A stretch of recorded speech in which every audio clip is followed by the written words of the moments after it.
C'est notre petit coin intime. On voulait que les invités s'y sentent bien, donc je vous avais demandé d'amener quelque chose. Pour le décorer, le personnaliser, vous nous avez ramené quelque chose qui a beaucoup de valeur, j'imagine. Un de vos carnets intimes. Oui, il y a deux. Dites-moi. Il y a deux. Il y a celui-là de l'internat. Et ici, j'ai trouvé une page en français, parce que vous écrivez toujours en anglais. Mais non, je trouvais ça bien parce que c'est Serge qui marque entrée principale, télé française au but de saumon, plateau, machin. C'est son écriture sur le dos d'un poème. C'est Serge Gainsbourg qui a écrit cette page-là, donc. Oui, oui. Il avait le droit de gribouiller aussi vos carnets. Oui, on est je très trouvais heureux. ça charmant parce que c'était son écriture. Très heureux de le découvrir avec vous. Justement, on voulait parler de Serge Gainsbourg, c'est compliqué de passer à côté. Je vais vous proposer un bond en arrière. Nous sommes le 18 février 1969, un petit peu après 17h. Vous êtes à la Maison de la Radio, dans les studios de France Inter, face à Jacques Chancel, le journaliste. Serge Gainsbourg est à vos côtés. Des millions de Français sont derrière leur transistor. C'est l'heure de l'émission Radioscopie. Je vais vous présenter Jane Birkin. Vous connaissez Serge Gainsbourg depuis quand, Jane? Je pense 7 mois maintenant. 7 mois. Oui, 7-8 mois. C'est une chose qui peut aller très loin? Ou c'est une aventure passagère? Passager, ça veut dire quoi? Qui ne dure pas longtemps. Short time. J'espère que non. Mais on ne sait jamais, mais j'espère que non. C'est un moment incroyable. Et cette question, quand même un peu folle, de vous demander si vous savez si ça va aller loin ou si ça va s'arrêter. C'est Chancel. C'est Chancel, mais vous semblez très timide. Ça vous a choqué à ce moment-là? Pas du tout. Vous étiez déjà préparé à tout ça? Non, préparé à rien. C'est juste candide. Et puis, la voix n'était pas trop haute parce que généralement, dans ces premières interviews, je trouve tellement horrible la voix que j'ai, l'accent que j'ai, le tout. Ah, pour la table, je voulais lui répondre là-dessus parce que Serge m'avait dit que tout ce qui avait des jambes était féminin. Donc, allez hop, pour une table, une chaise donc vous êtes toujours et le une table. tabouret. Voilà. Il faut admettre que le français est très compliqué. C'est vrai. C'était donc l'époque où les Français vous découvrent au cinéma, dans la musique, en chanson, dans les médias. Dorian Chottard a voulu revenir sur votre vie, la vie d'une femme libre, au travers de gens qui vous connaissent très très bien. Aïe, aïe, aïe.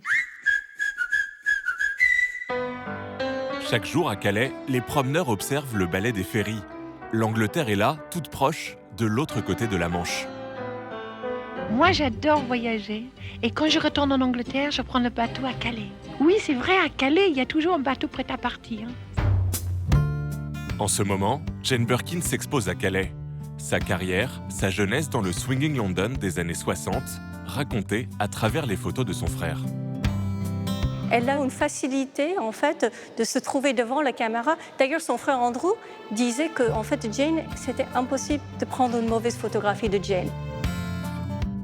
Elle est effectivement extrêmement photogénique et ça préfigure sa carrière artistique dans le cinéma et les chansons, bien entendu. Icône de la musique et du cinéma, muse de Serge Gainsbourg, Jane Birkin, une vie sous les projecteurs. Alors tout a commencé en 47, je crois, l'année de votre naissance, c'est bien ça? Décembre C'est 47. gentil.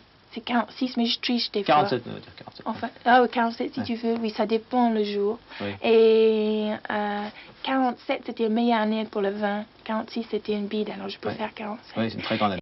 On résume parfois trop vite la vie de Jane Birkin à ses histoires d'amour. Les carnets qu'elle remplit depuis l'adolescence disent autre chose, l'insécurité, l'angoisse et les doutes. J'écris spasmodiquement toujours, mais j'avais commencé sérieusement à 12 ans, parce que j'étais dans un internat. J'écrivais toujours pour lui, pour cette singe. Ça commence toujours chez un singe. Si vous avez personne à parler avec, vous écrivez. Et forcément, quand vous êtes heureux, vous n'avez pas le temps d'écrire. Vous avez que le temps quand vous êtes malheureux. Ce singe en peluche, Monkey, c'est celui de l'album que Serge Gainsbourg a composé pour elle. Il figure en couverture du journal intime qu'elle vient de publier. Sophie de Closet, son éditrice, l'a aidée à trier cette matière très personnelle. La première phrase que j'ai lue, puisqu'ils étaient écrits en anglais, c'était « Had lunch with John Lennon, be nice ». Donc je lui dis « Oh là là, mais t'as déjeuné avec John Lennon et c'était comment ?» Elle me dit « Qu'est-ce qu'il y a écrit sur le carnet ?» Je lui dis « Be nice ». Elle me dit bah, « C'était very nice ». Dans ce livre, Jane Birkin se dévoile sans phare, parfois sans pudeur, un autoportrait dans lequel la reconnaissent ses amis les plus proches. Elle n'a rien fait d'autre dans sa vie qu'être qui elle est. Et je pense que si ça marche et si elle réussit cette route incroyable, c'est parce qu'elle est totalement elle-même. D'une enfance idyllique à Londres aux tournées mondiales, depuis le pays de Galles, son frère, Andrew Birkin, revient sur ce destin hors norme. Jane is Jane. Jane, c'est Jane. Pour moi, elle a quelque chose d'une rose anglaise. Enfin non, ce serait trop réducteur. Jane, c'est Jane. Elle est unique. Elle s'est installée en France. C'est une chance pour vous et une perte pour nous, d'une certaine manière. Mais elle est toujours restée elle-même. Ça vous fait quoi de revoir ça me toutes fait ces un plaisir images? fou de les voir. C'est vrai. Oh, de voir mon frère, ça fait 6 mois que je ne l'ai pas vu. Oui. Et puis l'interview que j'ai jamais vue dans ma petite chambre que Serge m'a permis d'avoir rue de Verneuil, où je pouvais garder mon bordel. J'avais jamais vu cette interview de ma vie. Normalement, je les connais plutôt, les interviews. Mais celle-là, merci beaucoup. Avec plaisir. Alors, quand on lit votre livre, dans ce journal intime, on a la sensation que vous avez du mal à avoir confiance en vous. On parlait d'angoisse tout à l'heure, de doute. Ça ne s'est pas apaisé avec le temps? Je pense que tous les artistes sont pareils. Il me semble que les gens que j'ai fréquentés n'étaient pas des bombes de satisfaction de soi que c'était plutôt les gens qui cherchaient justement les métiers artistiques pour pouvoir s'exprimer. Dans mon cas, moi, ça a donné pas toujours les choses très extraordinaires, mais je suis fière d'à peu près 10 films. Mais c'est grâce au metteur en scène, je ne peux pas imaginer que c'est grâce à moi. J'ai une émotion en moi qui est une chose qui est mise en bon... Il faut savoir s'en servir et la mettre en beauté. Ça, je peux chanter les chansons de Serge avec une émotion, je pense, d'actrice grâce à ses mots à lui. Et dans certaines pièces et certaines situations et certains films, ça a été bien. Mais ça ne vous donne pas pour autant confiance en vous, parce que c'est toujours grâce à quelqu'un d'autre. En parlant de Serge Gainsbourg, on parle souvent de l'influence qu'il a eue sur vous. Et vous, quelle influence avez-vous eue sur lui? Je crois qu'il était un petit peu content que je sois anglaise, parce qu'il y avait un mode anglaise.